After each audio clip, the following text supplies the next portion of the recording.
राजद जिला प्रवक्ता ने कहा, मोदी सरकार चुनाव से पहले सीएए लाकर वोट की कर रही है राजनीति। नमस्कार, मैं राजीव कुमार झा, आप देख रहे हैं न्यूज मिशन इंडिया। राजद जिला प्रवक्ता मधुबनी इंद्रजीत राय ने प्रेस को संबोधित करते हुए कहा है कि भाजपा चुनाव से पहले सीएए को लाकर वोट की राजनीति कर रही है। संघ नीति मोदी सरकार 10 साल देश पर राज करने के बाद आम चुनाव के ठीक पहले सीएए लेकर आई है।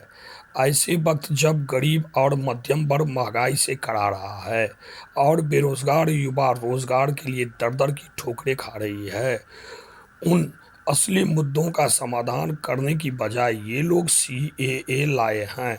ये लोग कह रहे हैं कि 3 पड़ोसी देश के अल्पसंख्यकों को भारत में नागरिकता दी जाएगी, यानी ये पड़ोसी देश के लोगों को भारत में लाकर बसाना चाह रहे हैं। अब सवाल उठना लाजमी है कि ऐसा क्यों कर रहे हैं, तो उसका सीधा सा उत्तर है, अपना वोट बैंक बनाने के लिए ये ऐसा कर रहे हैं। जब हमारे युवाओं के पास रोज़गार नहीं है तो पड़ोसी देश से आने वाले लोगों को रोज़गार कौन देगा? उनके लिए घर कौन बनाएगा? क्या बीजेपी उनको रोज़गार की गारंटी देगी? क्या बीजेपी उनके लिए घर बनाएगी? पिछले 10 सालों में 11 लाख से ज़्यादा व्यापारी और उद्योगपति इनकी नीतियों और अत्याचारों से तंग आकर देश छोड़कर चले गए हैं। उन्हें वापस लाने के बजाय ये पड़ोसी देश के गरीबों को लाकर भारत में बसाना चाह रहे हैं, क्योंकि इनका अपना वोट बैंक मजबूत हो सके। ऐसा खेला नहीं चलेगा।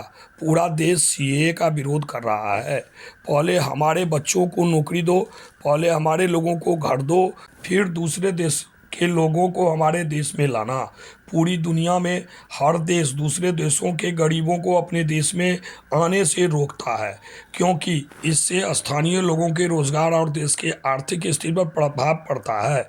बीजेपी शायद दुनिया की एकमात्र अकेली पार्टी है जो पड़ोसी देश के गरीबों को अपना वोट बैंक बनाने के लिए ये गंदी राजनीति कर रही है।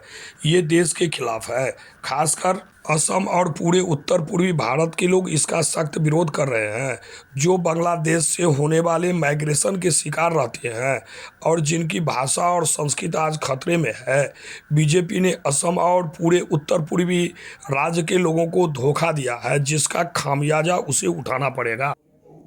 10 साल सरकार में रहने के बाद केंद्र की भाजपा नीति सरकार इन वक्त चुनाव के समय सीए लेकर आई है, जब देश के कम गरीब और मध्यम वर्ग के लोग महंगाई से त्रस्त हैं, देश के युवा बेरोजगारी से त्रस्त है। इस मुद्दे को दबाने के लिए ये सीए जैसे फार्मूला को सामने लाया। इनके द्वारा कहा जा रहा है कि इन 3 देश से आए हुए अल्पसंख्यकों को हम भारत में बसाने के लिए सीए लेकर आए।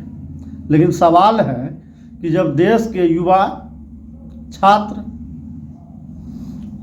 और मध्यम और गरीब जो लोग हैं, उनके लिए रोजगार और शिक्षा, स्वास्थ्य और महंगाई पर यह सरकार रोक नहीं लगा पा रही है, तो जो 3 देश से जो लोग आएंगे उनको रोजगार कहाँ से देंगे?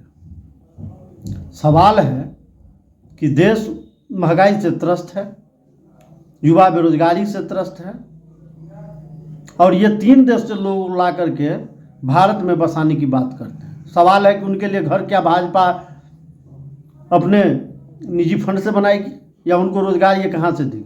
जब देश के छात्र, नौजवान और किसानों की समस्याएं हल नहीं कर पा रहे हैं, महंगाई और बेरोजगारी ये रोकने में सक्षम नहीं है, तो फिर ये 3 देश के जो अल्पसंख्यक है उनको भारत में लाकर भारत की और अर्थव्यवस्था को चौपट करने का काम करेगा। सवाल है कि देश पहले बेरोजगारी से त्रस्त हैं। भारतीय जनता पार्टी और इनके केंद्र सरकार के गलत नीति के कारण देश से 11 लाख उद्योगपति या कारोबारी पहले पलायन कर चुके हैं 10 साल में। फिर ये रोजगार की बात क्यों नहीं कर रहा है? महंगाई रोकने की बात इनको करना चाहिए, रोजगार के बिंदु पर इनको बात करना चाहिए, और न तो ये रोजगार और महंगाई के बिंदु को दबाने के लिए जिस प्रकार से ये CAA लेकर के आई है, ये कहीं ना कहीं देश के साथ, यहाँ के आम जनता के साथ धोखाधड़ी है।